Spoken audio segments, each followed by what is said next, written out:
Vamos a una sección larga, Santiago 3, versículos 1 al 8. La semana pasada nos quedamos con el 1 y desarrollamos temáticamente quién debe enseñar en la iglesia, porque el versículo 1 se centra en la enseñanza o maestría, pero vamos a leer ahora al completo los primeros 8 versículos del capítulo 3 de Santiago. Dice: hermanos míos, no os hagáis maestros muchos de vosotros, sabiendo que recibiremos mayor condenación, porque todos ofendemos muchas veces.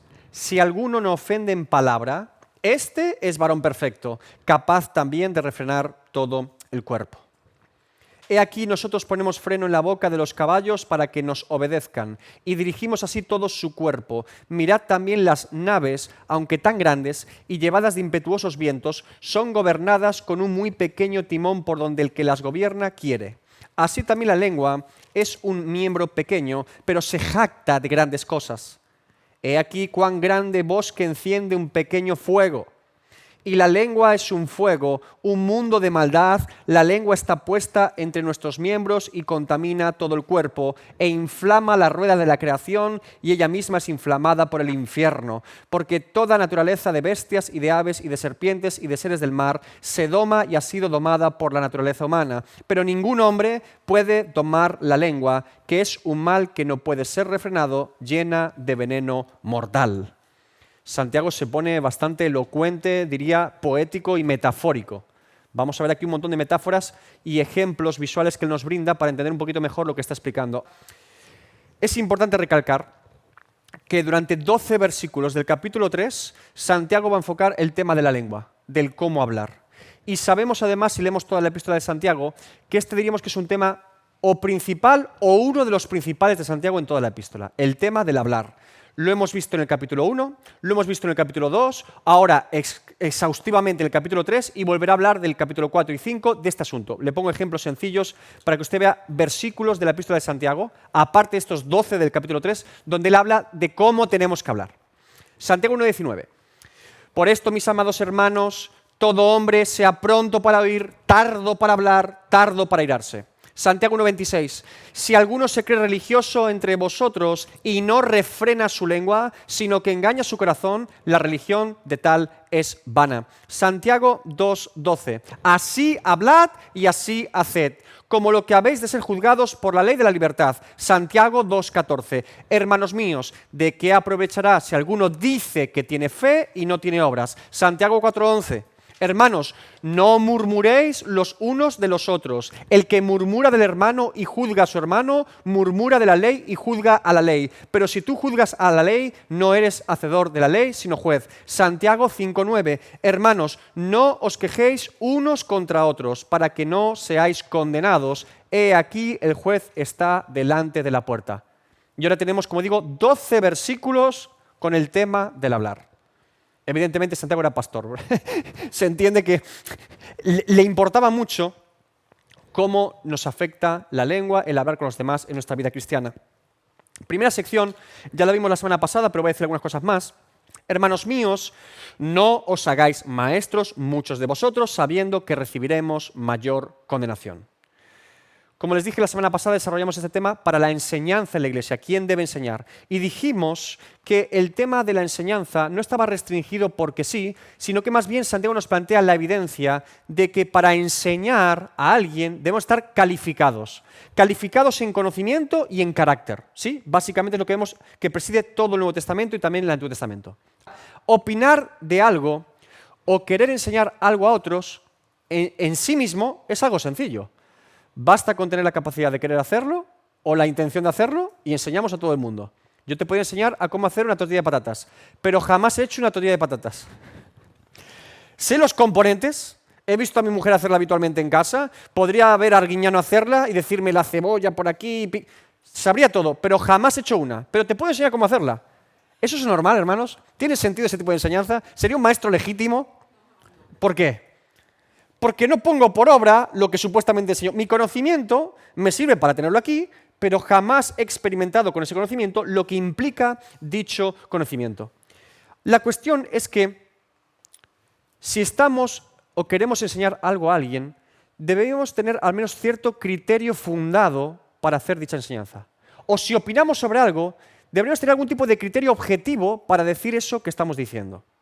Porque si no, podemos decir cualquier cosa de cualquier asunto, aunque no tengamos ni idea de ese asunto o de esa cosa. Opinamos de política, de ciencia, de música, de arte, de teología, de economía, de astronomía, de biología, de medicina. Opinamos de absolutamente todo, enseñamos a todo el mundo un montón de cosas sobre esos asuntos, pero ¿saben qué? Hablamos mucho y sabemos muy poco, sinceramente. Creo que somos los cuñados profesionales del siglo XXI. Todo el mundo sabe de todo, todo el mundo enseña de todo, todo el mundo dice lo que hay que hacer, pero ni lo hacen ni saben por qué dicen lo que hay que hacer. Entonces, no deberíamos ser personas que con facilidad queremos enseñar a los demás o opinar a la ligera de cosas que objetivamente no sabemos.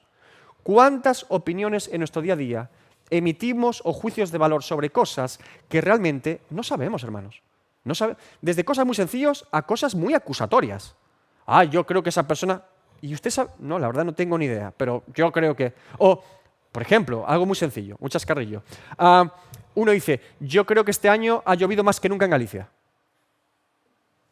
Debe ser así. Y ahora resulta que sale un estudio científico que acredita que es el 15º año que menos llueve en Galicia. Claro, opinar es gratis, pero no tiene valor. Es suficiente con querer que alguien me escuche o alguien me diga, oye, pues es muy interesante lo que dices, para creerme que ya soy maestro. Porque como a alguien le gustó mi opinión y le parece interesante, ya soy interesante. No debemos actuar así. Así que antes de enseñar u opinar, deberíamos saber. Y para saber, deberíamos aprender. Y para aprender requiere tiempo. Y vivimos en una sociedad de microondas en la que quiero opinar y enseñar sin saber ni tener tiempo para aprender. No puede ser. No puede ser. Ganamos tiempo en nuestra vida para perderlo, en lugar de para utilizarlo para aprender de algo y legítimamente poder hablar de un asunto que conocemos. Usted y yo no tenemos por qué saber de todo. Yo tengo por qué saber de política, yo tengo por qué saber de jardinería, yo tengo por qué saber de los tipos de pescado que hay. No somos una enciclopedia andante. Entonces, es mucho más prudente enfocarme en cosas que considero que son importantes en mi vida cristiana y que puedo conocer por mí mismo y vivirlas, y de eso saber, que intentar saber de todo y pescar en todos los lados y después no sé nada. Entonces, seamos prácticos. Santiago nos lleva a la responsabilidad de enseñar, ¿sí? Bien, segunda sección. Porque todos ofendemos muchas veces. Si alguno no ofende en palabra, este es varón perfecto, capaz también de refrenar todo el cuerpo. Es maravilloso el corazón pastoral de Santiago, porque si se fijan, él ya se incluyó como los que enseñan, nosotros los que enseñamos. Y ahora dice, porque todos ofendemos muchas veces. ¿Notan que él se incluye en los que ofenden muchas veces? Porque al enseñar y hablar mucho, uno ofende. Entonces, él no se está poniendo ajeno como diciendo, yo soy varón perfecto, yo soy el que enseña en la iglesia y no ofendo a nadie, ustedes no enseñan porque ofenden mucho. No. Los que enseñamos, los que hablamos, evidentemente, como hablamos mucho, ofendemos muchas veces. Ahora, no está poniendo la intencionalidad de hacerlo.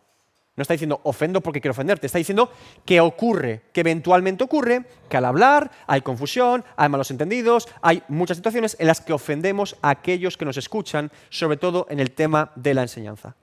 Todos ofendemos muchas veces. Ahora, le hago una pregunta. Cuando Santiago dice, si alguno no ofende en palabra, este es varón perfecto, ¿está diciendo que esta perfección sea posible? ¿Que alguien podría ser perfecto sin ofender a nadie? Bien.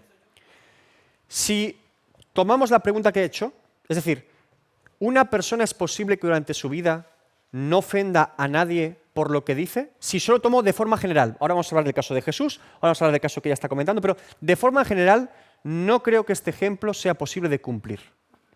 Y alguno objetará, como he dicho, en este caso, ¿Jesús fue perfecto? Sí. Pero Santiago no está planteando aquí una perfección posible en este sentido, ni a nosotros, ni a nadie. Ahora vemos que Jesús también ofendió a gente por hablar. Santiago está intentando de que debemos responsabilizarnos de cuando ofendemos por decir algo. Es decir, que si yo digo algo y ofendo a alguien, debo asumir que ha habido una ofensa, ¿sí? Ahora veremos por qué motivos puede ser una ofensa. Pero No creo que esté planteando la posibilidad de alguien perfecto en su vida que nunca ofendería a nadie cuando habla. Y el ejemplo de Jesús, yo digo y respondo que también podemos demostrar bíblicamente que Jesús ofendió a las personas cuando hablaba.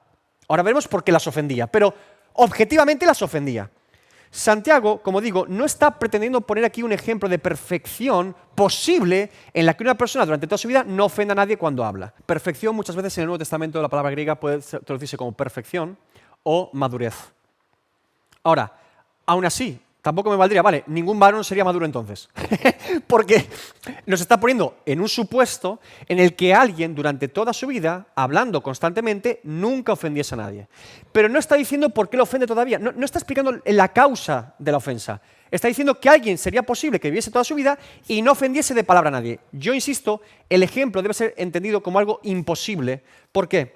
Porque para ofender a alguien no siempre implica que yo tenga motivación de ofenderlo, o que lo que yo haya dicho sea motivo de ofensa, o que yo haya hecho un pecado con mi boca que haya ofendido a la persona.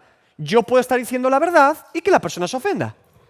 La verdad también nos duele, la verdad también nos ofende, la verdad también nos molesta. Y aunque la intención de decir esa verdad sea buena para con la persona, resulta que viene a su mal porque le ofende decirle la verdad. No era mi intención hacerle malo, no era mi intención ofenderle, mi intención era que con la verdad le ayudase y resulta que lo he ofendido. Puede ocurrir. Todo aquel que enseña la verdad debe asumir que va a ofender a los demás en muchas ocasiones. Pero no por decir algo malo o mentiroso, sino por decir la verdad, por decir la verdad. Por decir la verdad y nada más que la verdad le ofendes a alguien. También, mire, hay una especie de buenismo del que se quiere dotar a la iglesia evangélica de hoy con la excusa de amor al prójimo, del respeto mucho, de la libertad, de que la gente no... Con esta excusa modificamos, rebajamos, cambiamos y anulamos el mensaje del Evangelio para no ofender a nadie. La única posibilidad de que una persona con lo que dice nunca ofenda a nadie es que es un hipócrita, que siempre conforma lo que dice a lo que la gente quiere escuchar. De esa persona no te fíes. ¿Recuerdan en el Progreso del Peregrino? Dice convivencia, ¿no? Que vivía en convivencia. Yo tengo la suerte de que todo el mundo le gusta lo que digo. Es un hipócrita. Dice a la gente lo que quiere escuchar.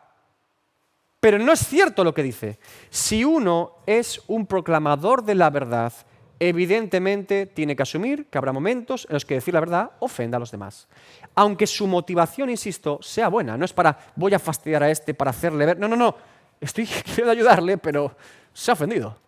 Le ha molestado lo que le he dicho, aunque lo que le he dicho es bíblico, es bueno para su vida, y si lo pone por obra, le ayudaría.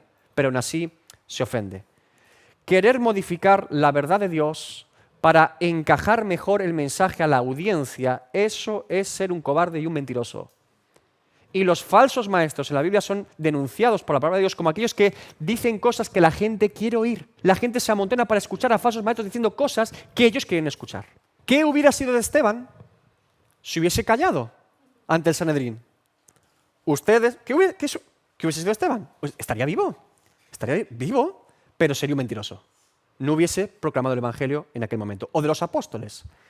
¿Qué Evangelio nos hubiese llegado a nosotros hoy si no hubiera habido hombres y mujeres fieles a la palabra de Dios que dijeron la verdad a riesgo de ofender y cosas peores a la gente? La palabra no se negocia. Así que cuando ofendemos a alguien, la primera pregunta que deberíamos hacernos es ¿por qué he ofendido a esa persona con lo que he dicho? ¿Por qué? Puede ser mi forma, puede ser mi actitud, puede ser mi contenido, puede haber muchos factores, pero ¿por qué? Porque no siempre una ofensa por hablar es una responsabilidad del que lo ha dicho, también puede ser del que ha escuchado y que se ha ofendido de una forma ilegítima. Bien, Jesús era perfecto en todo lo que hizo, dijo y vivió. Y Jesús ofendía a la gente. Mateo 15, 11 al 12. No lo que entra en la boca contamina al hombre, mas lo que sale de la boca, esto contamina al hombre. ¿Esto es verdad o no es verdad? ¡Es verdad! Entonces, acercándose sus discípulos, le dijeron, ¿sabes que los fariseos se ofendieron cuando oyeron esta palabra? ¿Quiénes se ofendieron? Los hipócritas. ¿Era una verdad objetiva? Sí. ¿Era una revelación de Dios? Sí. ¿Era algo bueno para ellos porque podía cambiar su conducta? Sí, y se ofendieron. Se ofendieron. Si Santiago estuviese hablando de una perfección posible de alguien que nunca ofende cuando habla, estaría hablando de alguien mudo. La perfección sería ser mudo. Porque si eres mudo, nunca ofenderás con tu boca. Para ser perfecto, en base a este texto, si lo entiendo de forma literal, hay que ser mudo. Hay que ser mudo y nunca hablar. Pero está diciendo esto Santiago, no se está refiriendo a este punto, ¿verdad?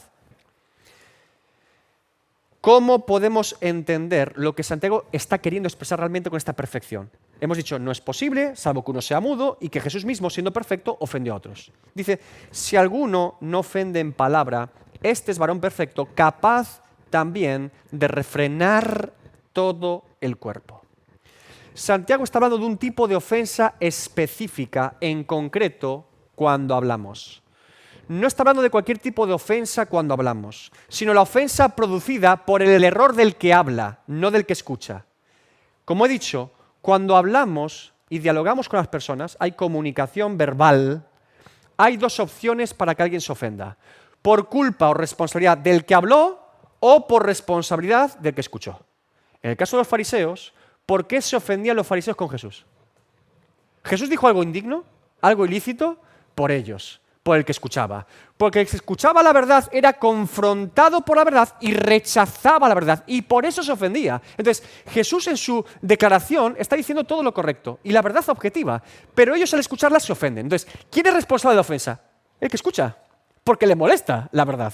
Ahora, Santiago no está hablando de ese tipo de casos. Está hablando de casos en concreto en el que habla ha metido la pata, ha ofendido a la persona y es su responsabilidad haber ofendido a esa persona.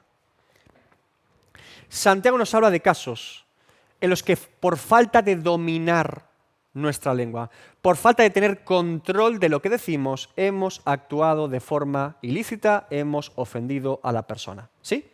No hemos medido lo que decíamos y hemos pecado contra otros con nuestra boca. ¿Se entiende el ejemplo de Santiago?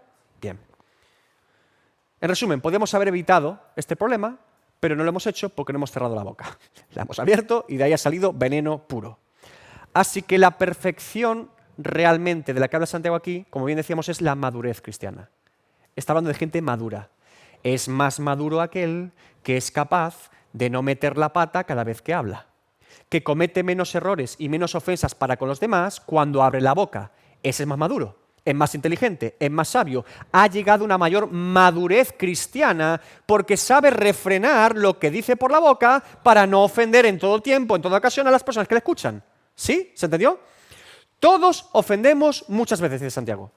Pero aquellos que menos ofenden a otros es porque son más maduros. Aquellos que cuando con su boca ofenden menos a otros y la causa es que ellos han ofendido porque han dicho algo malo, son los más maduros, porque ofenden menos. El que más abre la boca y por su causa ofende a otros, ese es el más inmaduro, porque cada vez que abre la boca es mejor que la cerrase.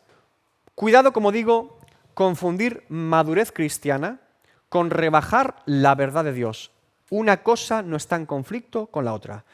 Una cosa es que yo intente evitar ofender a los demás con mi forma de expresarme, con las cosas que digo, con comentarios fuera de lugar, con chismorreos que no viene a cuento, y otra cosa es que yo siempre diga a los demás lo que quieren escuchar. Eso no puede ser un creyente, hermano. Va a haber situaciones en las que usted va a decir la verdad, toda la verdad y nada más que la verdad con la ayuda de Dios. Porque si no hacemos esto, hermano, no somos testimonio y luz. Somos tinieblas en las tinieblas. Entonces, tenemos que entender este equilibrio. La madurez cristiana es no renunciar a la verdad de Dios, pero saber cómo administrar lo que digo para no ofender sin causa a los demás. Porque qué cosa tan terrible es esa que yo quiera decir la verdad a otros, pero nadie está dispuesto a escucharme ya porque siempre ofendo con mi forma o con mis expresiones a la gente. Entonces, este es el punto aquí. Siguiente pregunta. ¿Por qué Santiago dice que el que no ofende con su boca es capaz de refrenar todo el cuerpo? ¿Qué está queriendo decir? ¿Qué está queriendo decir con esta pregunta? ¿Por qué Santiago dice, el que es capaz de refrenar su lengua es capaz de refrenar todo el cuerpo? ¿Qué está diciendo? Muy bien. Porque Santiago asume que es más fácil tener control de todo el cuerpo entero que de la boca. Que es más fácil controlar mis acciones, mis actos, todo lo que hago, que lo que sale por mi boca. Que el punto más débil para controlar en el ser humano es el ¿qué? Lo que decimos. Es más fácil frenar lo que hacemos que lo que decimos para Santiago. ¿Con qué tenemos problemas? Con el hacer y con el decir. Pero ¿con qué más tenemos problemas? Habitualmente. Esto está cargado. Esto es peligroso. Es un arma. ¿Sí? Si alguien es capaz de frenar la boca, no le costará frenar sus acciones, porque es capaz de poner freno a la parte del cuerpo más difícil de domar, la parte indomable. Si una persona está llegando a una madurez cristiana en la que es capaz de frenar esto, vas a ver cómo actúa también de una forma mucho más sosegada, coherente, espiritual, ¿sí? Es tremendo. Tercera sección. He aquí nosotros ponemos freno en la boca de los caballos para que nos obedezcan, y dirigimos así todo su cuerpo. Mirad también las naves, aunque tan grandes y llevadas de impetuosos vientos, son gobernadas con un muy pequeño timón por donde el que las gobierna quiere. Creo que las dos metáforas que está utilizando Santiago son bastante entendibles. ¿Se entienden? Bien. Es curioso, diría, el segundo ejemplo o metáfora de Santiago en este caso particular, sabiendo que es judío. Se entiende que en el contexto cultural de la historia, en aquel momento, siglo I después de Cristo, Santiago habla de caballos, porque había caballos. Pero lo de la nave es bastante particular. ¿Por qué? Recuerden que la cultura judía es una cultura que nunca desarrolló grandes navíos para navegar por el mar Mediterráneo. Los filisteos, los fenicios cruzaron el mar Mediterráneo. Los judíos le tenían pavor al mar Mediterráneo. Tenían pequeñas barcas de pesca en el mar de Galilea, pero nunca habían desarrollado grandes navíos para cruzar el mar Mediterráneo. De hecho, ellos lo veían como algo muy lejano para ellos. Y ahora Santiago toma un ejemplo aquí de grandes naves movidas por un timón. Lo que nos demostraría en todo caso que a un judío de la época como él le llamaba la atención ver esos barcos romanos y griegos llegando con sus velas y dice, ¿y cómo se gobierna eso? Pues con el timón. Y es un ejemplo muy curioso, nos demuestra muy bien cómo también la cultura judía tenía curiosidad en ese sentido por cosas que ellos no habían creado por sí mismos, no era algo de su contexto cultural más inmediato. Entonces, vemos aquí este segundo ejemplo que se debe entender históricamente de esta forma. Santiago nos pone un ejemplo, primero, propio de la cultura, el caballo domado por un freno, y también algo que a un judío, que en este caso está en la dispersión, les llama la atención de los navíos romanos y griegos, que eran muy grandes y eran gobernados por un simple timón. ¿Cuál es la enseñanza principal de Santiago con estas dos metáforas del caballo y el barco? ¿Qué creen que está diciendo Santiago con estas dos metáforas? ¿Cuál es la enseñanza? Yo diría lo siguiente, ¿vale? Que si somos capaces de controlar un caballo, un animal más grande que nosotros, con un pequeño freno que ponemos en su boca, y si somos capaces de controlar un barco enorme, que caben cientos de personas, con un simple timón, ¿cómo es posible que no seamos capaces los seres humanos de controlar algo tan pequeño como la lengua que tenemos pegada a nuestra boca? La primera reflexión es, los seres humanos somos capaces de domar un caballo con un freno. ¡Wow! Y un barco con un timón. ¡Wow! Y no soy capaz de parar esto. Esta es la primera reflexión. Vemos a hombres montados a caballo y toman el freno. Vemos a hombres gobernando los mares por medio de barcos gobernados por un timón. Y vemos a hombres en ese barco y en ese caballo que no paran de hablar, que no son capaces de callarse la boca. Es muy visual, Santiago. Y como le digo, él se entiende en este punto ya de la epístola, y lo iba a decir al final de la epístola, pero lo digo ya. Creo que la epístola de Santiago debe ser entendida, muchos estudiosos están de acuerdo con esto, de que debe ser entendida como un libro sapiencial en la Biblia, de sabiduría. Santiago, con sus metáforas, sus ejemplos, sus preguntas retóricas y sus respuestas, y con sus frases cortas diciendo un montón de cosas que son profundas, pero a la vez muy visuales, parecería estar dentro de los Job, Salmos, Proverbios, Eclesiastés. Es muy judía. O sea, es un libro muy del Antiguo Testamento en el Nuevo Testamento, Santiago, ¿verdad? Y estas partes son preciosas porque nos recuerdan a los Salmos y los Proverbios. El mar impetuoso, la nave dominada. Es muy parecido a lo que encontramos en el Antiguo Testamento. Así que se demuestra una vez más que el autor es judío, que el autor además tiene conocimiento de los libros sapienciales del Antiguo Testamento. Debemos disfrutar de estas metáforas de Santiago. No nos olvidemos, hermanos, de disfrutar de la palabra de Dios. Sería un error con Santiago intentar buscar que diga más de lo que dice e ignorar lo que está diciendo de forma sencilla y disfrutar de cómo lo está diciendo. Porque Santiago, en su forma, es precioso. O sea, él te va enarbolando preguntas, te responde a las preguntas, te pone un ejemplo sencillo, un ejemplo, te pone metáforas. O sea, disfrutemos de la lectura bíblica también en su forma escrita. No todos los libros de la Biblia están escritos de la misma forma, el mismo lenguaje. Algunos son más prosa, otros son más versos, otros son más proféticos, otros son más poéticos, otros son... Sí, pero disfrutemos de este tipo de metáforas de la Biblia porque son muy visuales. Ahora yo me pongo a pensar en el caballo y digo, es que es verdad, Señor. Un hombre podría estar con un caballo ahí puesto, gobernándolo, y él no es capaz de parar la boca. Y podríamos cruzar los mares con barcos y no somos capaces de callarnos la boca. Entonces, debemos entender el texto de esta manera y disfrutar de estas metáforas que nos brinda Santiago. Cuarta sección. Ahora viene la conclusión de Santiago con respecto a las dos metáforas. Así también la lengua es un miembro pequeño, pero se jacta de grandes cosas. Santiago sigue tejiendo su pensamiento y ahora explica las dos metáforas, la del freno del caballo y la del timón del barco.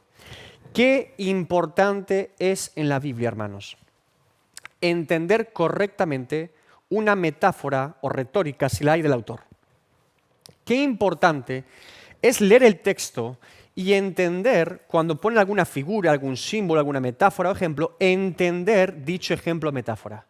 Y este es un claro ejemplo, aquí en la Biblia, donde si intentamos adaptar lo que Santiago está diciendo a lo que yo creo que debería decir o me gustaría a mí, estamos confundiendo la enseñanza. Es un claro ejemplo de que debemos respetar la idea original del autor cuando está comunicando algo, porque gracias a Dios Santiago nos explica la metáfora, porque si no la explicase, estoy convencido de que muchos cometeríamos error en esta metáfora que está brindándonos Santiago.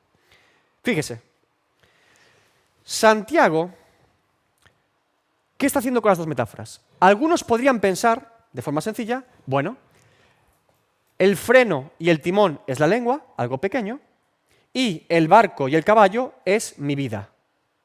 Mi lengua gobierna mi vida. Lo que digo gobierna mis acciones. ¿Está diciendo eso Santiago? Les pregunto. ¿Está diciendo eso Santiago? Pues no. No, ¿por qué? Así también la lengua es un miembro pequeño, pero se jacta ¿de qué? De grandes cosas. Si la metáfora de Santiago sería comparar el freno del caballo y el timón del barco con mi lengua y el barco y el caballo con mi cuerpo o mi vida, sería una metáfora absurda. ¿Por qué? Porque lo que ordena mi vida y mis acciones no es mi boca, es mi cerebro. De hecho, lo que ordena mi lengua también es mi cerebro.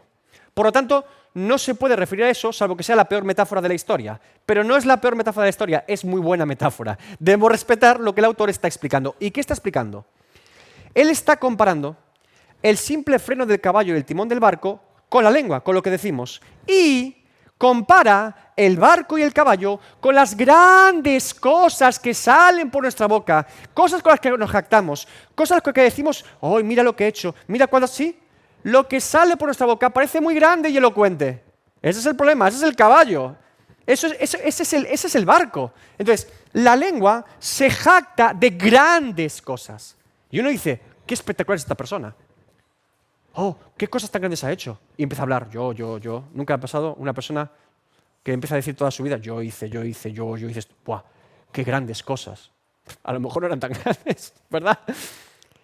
Lo grande es lo que aparentemente sale por esa boca porque se jacta de ello. Dígame ejemplos objetivos de sucesos en la historia que fueron marcados por una frase o eslogan que marcó el devenir de esas personas. Guerras, lo que usted quiera. ¿Algún ejemplo que usted recuerde y dice, yo me acuerdo de una frase que esto marcó la historia? Hay muchas. Cogito ergo sum. Pienso, entonces existo. Pienso, luego existo. El padre del racionalismo moderno. Descartes toma la base de los antiguos filósofos clásicos que ya estaban siendo postergados y dice, no. Yo puedo dudar de todo, pero no puedo dudar de que dudo. No puedo dudar de que pienso. Y si pienso, al menos puedo afirmar que yo sí existo. No sé si los demás existen, pero yo que pienso sí. Y cambió el paradigma de la historia en aquel momento, el racionalismo. ¿Sí? Muy bien. Más ejemplos. Hay muchas frases que han marcado el rumbo del pensamiento humano. No, un pequeño paso para el hombre, un gran paso para la humanidad. Eso está más telegrafeado ya muy bien. ¿Es verdad? La luna, ¿no? Hemos conquistado la luna. Más. Dios ha muerto. Zaratustra, libro de Zaratustra de Nietzsche. Zaratustra, ese hombre, ese bosque dijo, ¿no os han dado cuenta de que Dios ha muerto? Ateísmo. El más viral. Más ejemplos, he puesto alguna cosa más. Vine, vidi, vici. Sí. Sí, vine, vi, vencí. Dadme libertad o dadme muerte. Fue una frase de Patrick Henry que impulsó la guerra de independencia de los Estados Unidos. Dadme libertad o muerte, ¿no? Es muy parecida a de Brigear. ¡Por la libertad! Pues Patrick Henry en la guerra de independencia de los Estados Unidos. Un pueblo, un imperio, un líder. Con esa frase Hitler llegó al poder.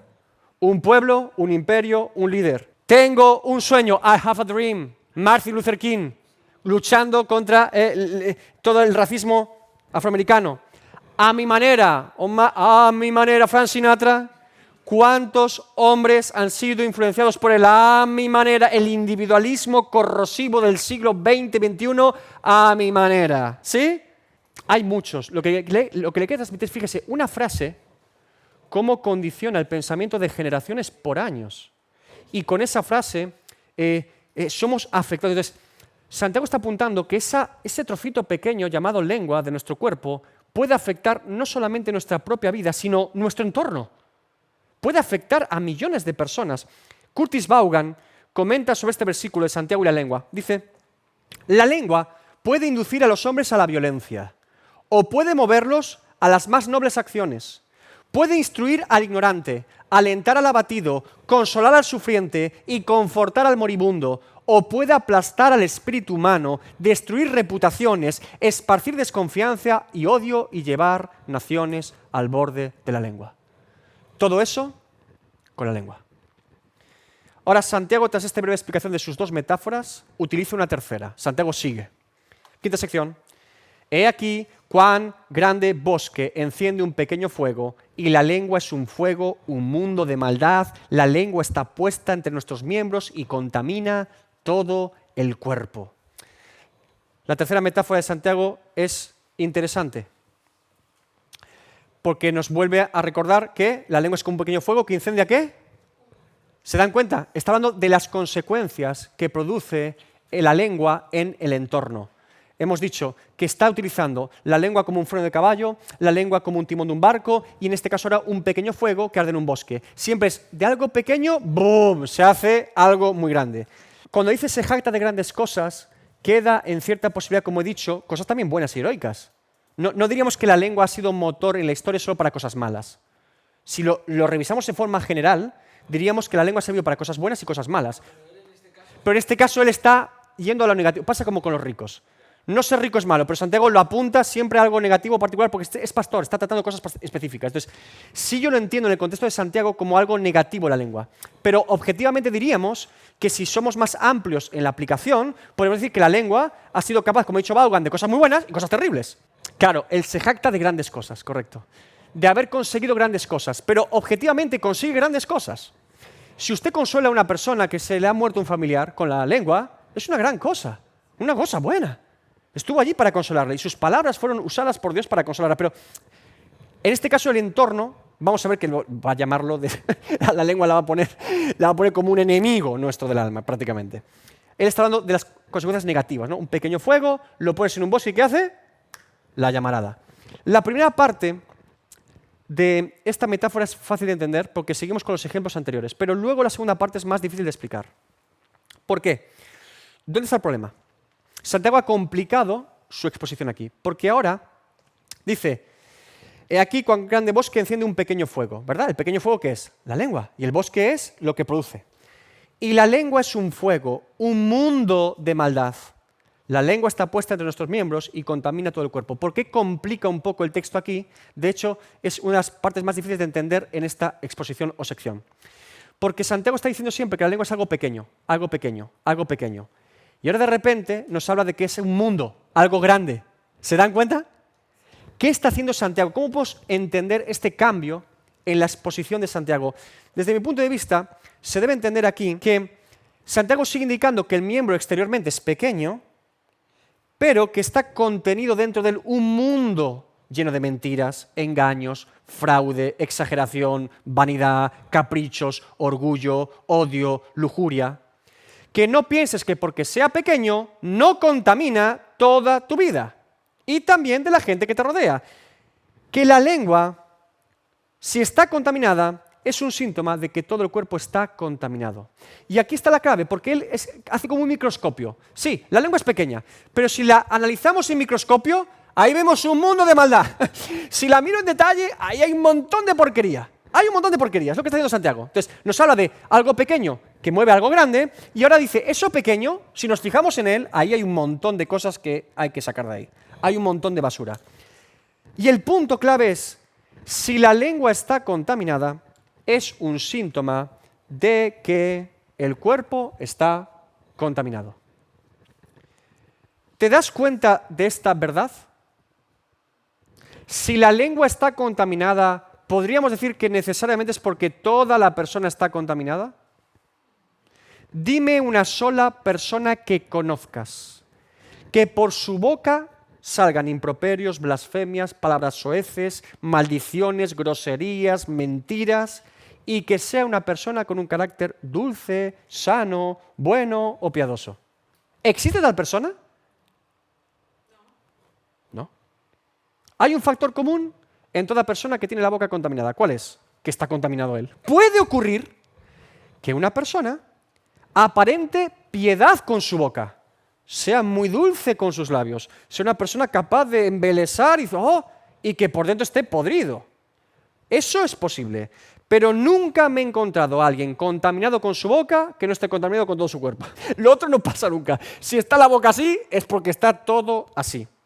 Fíjese entonces la doble dirección que nos traza la palabra de Dios con respecto a mi corazón y a la lengua. Lucas 6:45, Jesús enseñó, el hombre bueno del buen tesoro de su corazón saca lo bueno, y el hombre malo del mal tesoro de su corazón saca lo malo, porque de la abundancia del corazón habla la boca.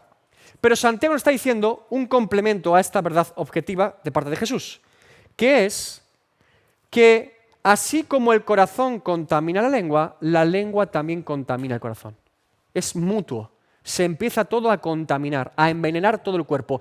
Que si la lengua está contaminada, va a empezar a corromper todo mi cuerpo. Mire, ¿qué le produce a usted cuando ve a alguien que pierde los papeles con su boca? Que se desató, estalló la locura allí. ¿Qué sensación le produce? ¿Cuántas veces hemos sido influenciados por otros en nuestro pensamiento y conducta por exponernos a su forma de hablar? ¿Cómo es posible que el hablar de otros nos afecte no solamente a lo que nosotros decimos después, compartimos esa forma, esa jerga, sino lo que pensamos y hacemos? Fíjense cómo tiene poder la lengua sobre el ser humano. Yo me expongo a un grupo de personas que están hablando siempre de ciertas cosas y acabo pensando como ellos. Es fuertísimo. Santiago continúa. E inflama la rueda de la creación y ella misma es inflamada por el infierno. ¡Wow! Ya hemos dicho que la lengua contamina todo el cuerpo y mancha a la persona por completo. Pero Santiago ahora dice más. Le hago una pregunta. ¿Qué creen que significa? ¿Que inflama la rueda de la creación? En otra versión NBI dice que prende todo el curso de la vida. ¿Qué significa esto, hermanos? Mi lengua me va a acompañar toda la vida. Y si yo esto lo tengo contaminado, va a afectar todos los días de mi vida en todas las acciones que haga. En mi vida diaria y cotidiana va a ser siempre un atropello contaminado constante de mi boca que afecta a mi cuerpo y ahora hago esas cosas y por eso lo digo y por eso lo digo. O sea, me afecta en todo mi proceso vital desde que soy una persona con uso de razón hasta que me muera si esto está contaminado. Es tremendo. Toda la rueda de vida. Y como hemos dicho, no solamente me va a afectar a mi vida, sino a aquel que me escuche. Porque si mi lengua está contaminada, no solamente me afecta a mí, aquel que me escuche a mí le va a afectar y le va a infectar. Y este es el problema aquí. Afecta todo el curso de la vida porque objetivamente la gente que me escuche también va a ser afectada e infectada por lo que yo estoy diciendo. Por eso Santiago llega a decir que la lengua es inflamada por el infierno. ¿Qué palabra griega se utiliza aquí para infierno por Santiago? ¿Alguien la buscó? Gehenna. El Gehenna. Muy bien. ¿Qué es el Gehenna en la cultura judía? ¿Qué es el Gehenna? El vertedero de fuera de Jerusalén. Vamos a verlo en todo el contexto rápidamente del Antiguo y Nuevo Testamento. Bueno, sobre todo voy a ir al Antiguo, porque el Nuevo lo conocemos. En el contexto del Nuevo Testamento es el vertedero exterior de la ciudad de Jerusalén, donde se prendía fuego para quemar las cosas. De ahí ese fuego. Pero ¿de dónde viene originalmente este fuego y Gehenna? En el Antiguo Testamento es definido como el valle del hijo de Hinnom, fuera de la ciudad de Jerusalén. Algunos ejemplos bíblicos. Josué 15:8. Y sube este término por el valle del hijo de Hinnom hacia el lado del sur del Jebuseo, que es Jerusalén. Y sube por la cumbre del monte que está delante del valle de Hinnom hacia el occidente, el cual está al extremo del valle de los gigantes al norte. Aquí se ubica donde estaba este valle, las afueras de la ciudad de Jerusalén.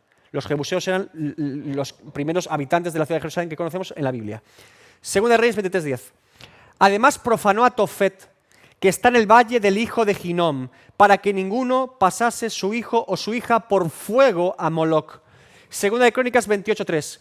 Quemó también perfumes en el valle del hijo de Hinnom e hizo pasar a sus hijos por fuego según las abominaciones de las naciones que Jehová había arrojado de la presencia de los hijos de Israel.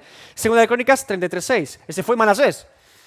Y pasó a sus hijos por fuego en el valle de Hinnom y observaba los tiempos y era agorero y practicaba la adivinación y consultaba divinos y encantadores, multiplicando así el hacer lo malo ante los ojos de Jehová para provocarlo a ira.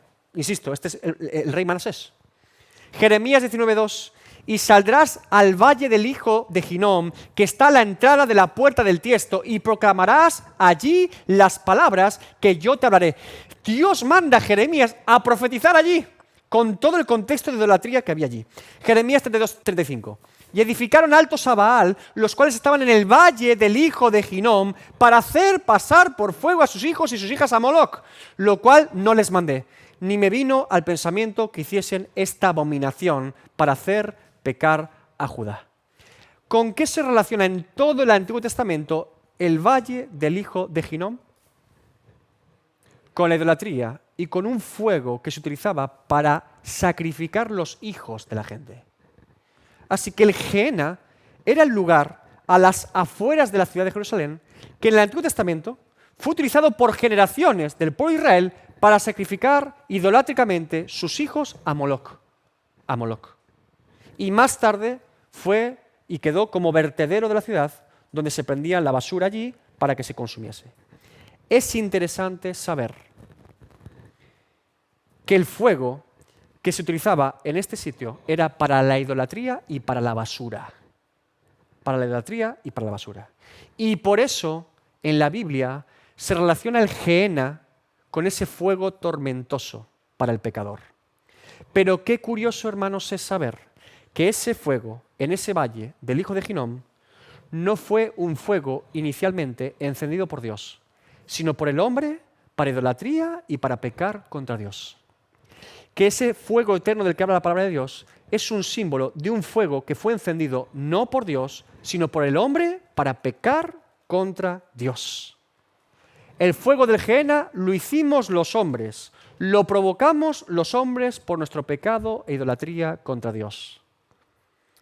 Evidentemente, Santiago está comparando que la lengua es un pequeño fuego capaz de hacer estragos y de hacer un destrozo y quemarlo todo. ¿Y qué mejor ejemplo que decir que está encendido e inflamado por el fuego del Gehenna? Todo judío entendía perfectamente esta referencia. Santiago es retórico, Santiago es metafórico, Santiago es elocuente. Y podemos ver visualmente mucho mejor todo el peligro que implica la lengua para nosotros hoy. Como le digo, disfrute de estas metáforas de la palabra de Dios, de estos ejemplos visuales, para entender mejor qué riesgo implica cuando abrimos la boca y empezamos a hablar. Séptima sección y termino.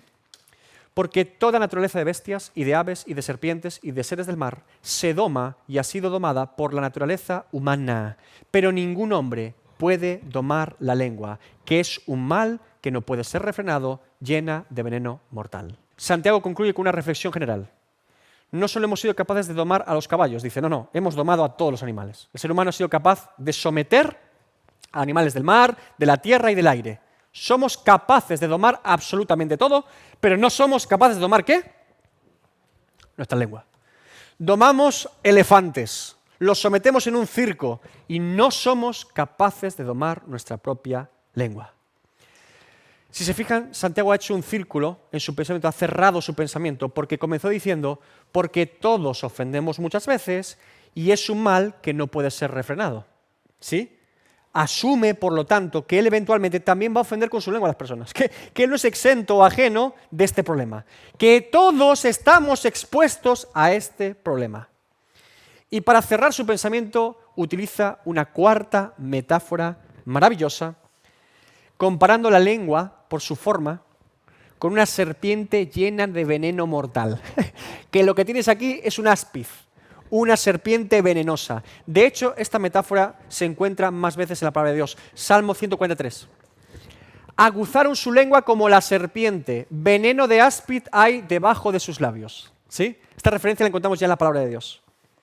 Hermanos, si somos capaces de recordar diariamente estas 4 metáforas que nos ha puesto Santiago, el freno del caballo en la boca para frenarlo, el timón del barco para guiarlo, el pequeño fuego que enciende un bosque entero y una serpiente venenosa, si somos capaces de recordar a diario las 4 metáforas que nos brinda Santiago, creo que todos podemos ser creyentes más maduros en nuestra forma de hablar con los demás y ofender menos cuando abrimos la boca. La madurez cristiana en nuestra forma de hablar se basa en entender que nuestra boca no solamente es capaz de contaminarnos a nosotros mismos, sino capaz de contaminar a otros. Y eso es la enseñanza principal del apóstol Santiago con la lengua en estos textos, ¿sí? ¿Dudas, preguntas? Fuerte, Santiago, muy fuerte. Uno aprende a hablar en 5 años y aprende a callarse en los 40 siguientes. Es cierto, la madurez, es cierto, es muy cierto. ¿Cómo afronto la realidad de estar hablando con una persona en la que yo mismo detecto que en cuanto diga eso, que es una verdad objetiva, bíblica y buena para él, no lo va a recibir probablemente bien? ¿Cómo lidiamos, hermanos, con decir cosas que son ayuda para otros, pero que los demás no consideran que son ayuda para ellos? Porque los creyentes amamos a Dios y amamos al prójimo y queremos ayudar. E incluso tenemos de nuestro lado la verdad para ayudar. Tenemos todo, pero llegamos y... Yo le daría varios consejos prácticos. Primero, es muy importante en el tú a tú distinguir qué es lo que está ocurriendo en esa conversación. Una cosa es que una persona tenga objeciones contra Dios o dudas razonables porque no sabe, porque no conoce, porque no ha sido discipulado, porque ha sido mal discipulado. Hay muchos motivos por que una persona tiene confusiones. Otra es una manifiesta rebeldía y oposición a Dios por pura arrogancia y por por fastidiar, ¿no? Por fastidiar, y no a uno, sino por simplemente contender. Cuando la persona es muy contendiosa, tenemos que tener mucho cuidado, porque lo que está buscando es sacarnos de nuestras casillas. Es decir, sí, tú tienes la verdad, pero como me has tratado, te ha quitado toda la verdad, y nos ocurre muchas veces. Cuando somos sacados de nuestra posición piadosa y humilde, cuando decimos la verdad, muchas veces perdemos la razón. ¿Por qué? Porque la verdad no va acompañada de un carácter adecuado, y la persona se excusa en eso. Y uno dirá, bueno, pero la verdad es verdad.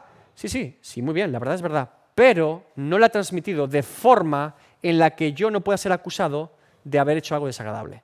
Jesús era un dominio propio tal que estaba rodeado de demonios y era capaz de decir verdades muy contundentes y no renunciar a la verdad del Evangelio, pero con una templanza única. Debemos ser capaces de ser de esa forma. No bajarnos de la burra, por así decirlo, voy a decir lo que voy a decir, pero si él se enerva, yo no. Si él se pone nervioso, yo no. Si él me insulta, yo no. O sea, no pierdo los papeles. Y por otro lado también, ser sabios cuando queremos ayudar a la persona.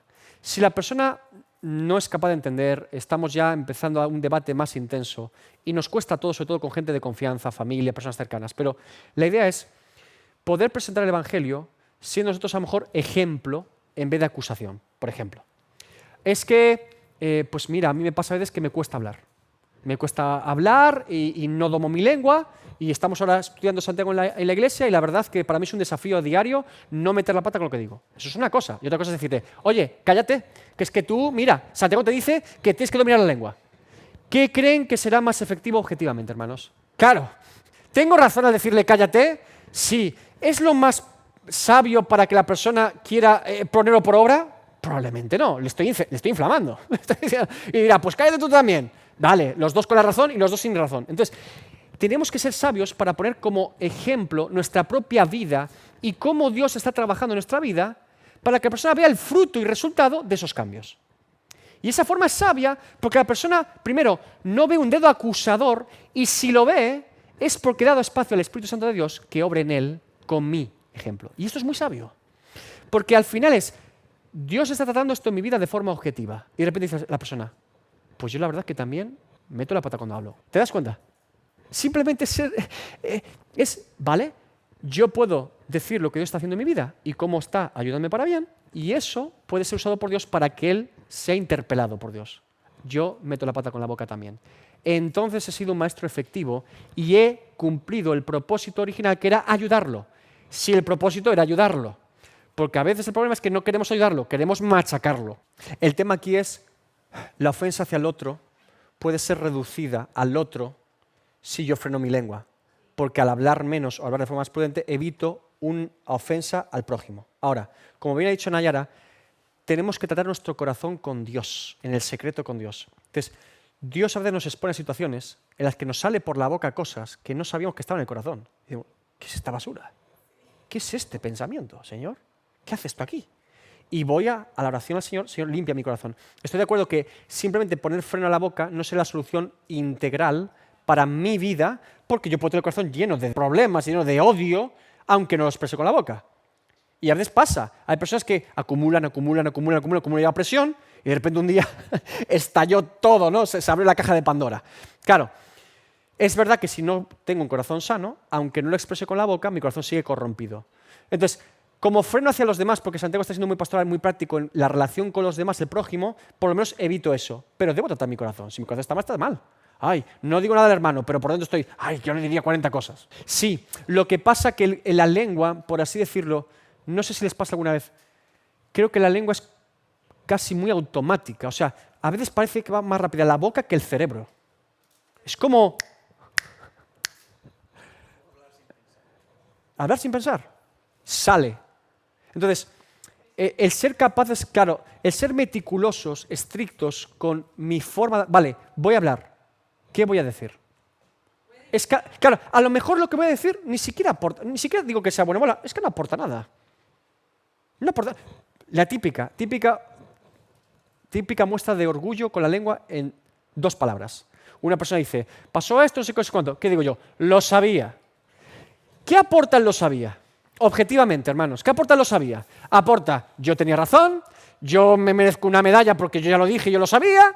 Es orgullo. ¿Glorifica a Dios en lo sabía? No lo glorifica porque solo me lo glorifica a mí. Entonces, son pequeñas muletillas incluso que es, yo lo sabía, yo... Entonces, la lengua es como un resorte que muestra nuestro carácter no tratado por Dios muchas veces, ¿no? Entonces, son pequeños detalles que podemos ir regulando y ser conscientes al menos.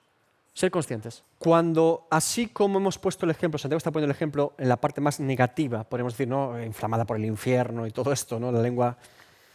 Así como cuando nuestro corazón está contaminado, comienza a sacar una lengua contaminada, así como nuestro corazón es transformado por el Espíritu Santo de Dios y regenerado, esto comienza a estar cambiado. Esa persona que adora al Señor, que exalta al Dios, que está siendo tratado en su corazón, evidentemente va a manifestar de forma natural una forma de hablar diferente a los demás. Hermanos, es una evidencia. Y es una evidencia en los hijos de Dios, que un hijo de Dios habla de forma sustancialmente diferente que las personas que no creen en Dios. Y no me refiero solamente a jerga, por favor, que a veces hacemos esto, jerga evangélica. Dios te bendiga, gloria al Señor, solideo gloria. La jerga la tomamos rápido. A ver, ¿cuáles son las 5 frases clave que hay que decir para ser cristiano? Dios te bendiga, hermano, Jesús es el Señor, amén, gloria a Dios, aleluya. Y ya tengo mi 5 diccionario bíblico de lenguaje y jerga cristiana. No me refiero a eso. Es una persona que al hablar muestra de forma natural una búsqueda de glorificar a Dios, de exaltar a Dios, de humillarse a sí mismo, de amor hacia los demás. O sea, es algo más profundo, ¿eh? La jerga no sostiene nada. La jerga, 4 palabras, pero es una forma de hablar diferente. Y yo le digo como testimonio personal, una de las cosas que más cambió Dios en mi vida fue la lengua. Fue la lengua. A mí, mi forma de hablar, mi forma de expresarme para con los demás, mi orgullo, mi jactancia, mi soberbia, la lengua era el disparadero, el francotirador. Donde ponía el ojo, ponía la lengua, ¡pam! Era terrible, terrible. Y sigue siendo tratada por Dios todos los días. Pero uno puede ver, Señor, gracias porque sé que eres tú. Porque yo sé lo que soy capaz de decir con esto. Yo sé, o sea, hermanos, conozcámonos bien a nosotros mismos. Yo sé lo que soy capaz de hacer, pensar y decir. Señor, por tu gracia, sosténme con tu gracia todos los días. Yo quiero ser transformado al carácter de Cristo, ¿no? Y los ejemplos, a mí me sorprende mucho cuando la gente frivoliza sobre los apóstoles, sobre Jesús, sobre... Bueno, solo tenemos lo que ellos escribieron y... ¿Ustedes piensan que Pablo era una persona que estaba por ahí difamando? O sea, ¿usted cree que era el apóstol Pablo? No era así el apóstol Pablo. ¿Usted cree que Jesús simplemente decía cosas bonitas en público y en privado? No eran así, eran integrales. Era su vida es lo que usted ve allí, clarísimamente. No había una dualidad, como hacían los filósofos, una cosa muy bonita en público, en privado, un sinvergüenza. No. La coherencia cristiana, la vida integral cristiana es una vida de temor reverente delante de Dios, porque estamos delante de Dios. El creyente, cuando se sabe delante de Dios, lo que menos importa son los hombres. Mire, a mí me importa mucho más pecar contra Dios a diario, que me ven todo lo que hago. Usted me ve de vez en cuando y me aguanta, pero Dios me ve todo el tiempo. Entonces, es un entendimiento más profundo de la vida delante de Dios y no solamente pensando en los hombres, ¿sí? Si yo he entendido que he ofendido a alguien, si yo lo sé, no siempre lo sé. El problema es que no siempre lo sabemos. Si yo sé que he ofendido a alguien y está ofendido conmigo, el creyente siempre deberá buscar proactivamente la reconciliación. Dice Pablo en Romanos que estemos en paz con todos siempre que nos sea posible. No siempre es posible. A lo mejor la persona en ese momento no quiere reconciliación y está todo muy caliente. Y yo deberé entender que la distancia será mejor que promoverlo a más ira. Entonces, pero siempre que yo he ofendido a alguien y he visto que esa ofensa se ha producido, deberé procurar siempre la reconciliación. En los tiempos prudenciales y también, muy importante, recibir la reconciliación cuando es al revés.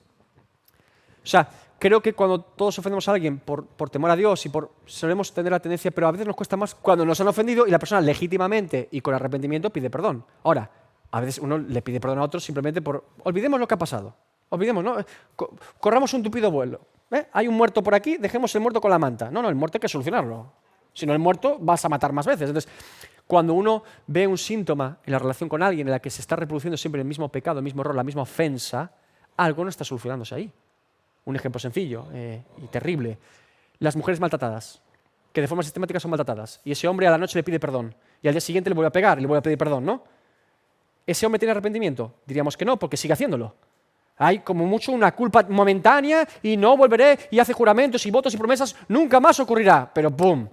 Claro, ahí no hay arrepentimiento. Entonces, no sirve de nada ese remordimiento exterior o lloro de culpa si después no hay un cambio. Entonces, el arrepentimiento en la Biblia siempre implica un cambio en mi forma de vivir. No solo mi forma de pensar y sentir por el pecado, sino mi forma de vivir.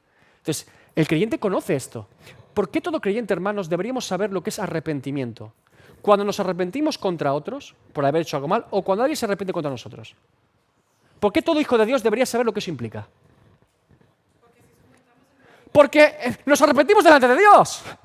Sabemos lo que implica un arrepentimiento. Y sabemos cuando un perdón que decimos a otro no es verdadero. Perdón, pero te lo merecías. ¿Sí o no? El arrepentimiento es algo mucho más profundo. Y lo sabemos. Y lo sabemos cuando lo hacemos hacia otros y cuando otros nos están diciendo lágrimas de cocodrilo.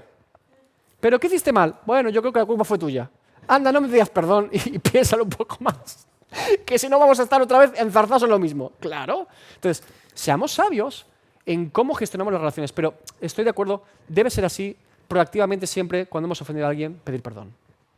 Mira, yo a veces he tenido que pedir perdón a personas por cómo les he dicho algo, pero no por lo que he dicho. Mira, te ofendí por mi forma de expresarme contigo, fui desagradable, fui muy duro en mi expresión, y les he pedido perdón por mis formas, pero no he renunciado a la verdad que les he dicho. Y hay gente que le incomoda mucho eso. no, tú aquella vez me pediste perdón. Yo te pedí perdón por cómo te lo dije, no por lo que te dije. Lo que te dije considero que es cierto y es de Dios. Entonces, a veces, pero si he metido a pata en carácter y en forma, debo reconocerlo. Porque si mi idea era ayudar a la persona y no lo he logrado, al menos yo me siento en parte fracasado. Porque aunque la verdad fue comunicada, mi envoltorio no fue lo más útil para que fuese usado por Dios y abrir el corazón de la persona. Entonces, debo reconocer en ese punto mi error. Porque la intención era ayudarlo, no machacarlo. Entonces, debemos ser exhaustivos